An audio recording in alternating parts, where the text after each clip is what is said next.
sih yang sudah Wak kembangkan ya, ada 3 sampai ada di Rungkut, ada di Gayung Sari, dan ada di Malang.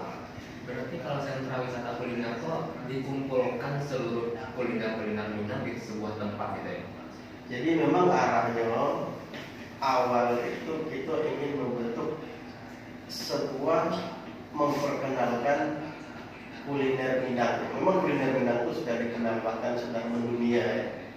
Cuman ada beberapa kuliner yang komplit tapi agak elit. Ada juga kadang-kadang kurang komplit, sehingga susah sekali mencari kuliner-kuliner yang memang betul-betul komplit dan bisa menjadi rujukan masyarakat, terutama udang awak yang Jawa Timur. Jadi dulu pernah diinisiasi atau dibangun di Rumah Kadang, namun belakangan tidak ada ya.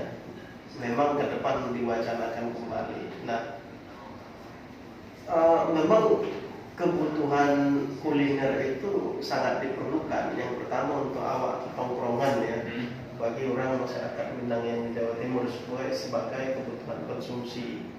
Selain itu sebetulnya ada juga wadah silaturahmi. Kalau orang awak itu kan istilahnya banyak yang terikat dengan lapau, sehingga memang cerminan awak kalapau nanti budaya-budaya Minang itu nanti akan semakin terbahas, semakin terdiskusikan di sana. Tidak lepas dan tidak hanya sebetulnya soal wak resah yang kita resahkan itu bukan hanya soal tongkrongannya, tapi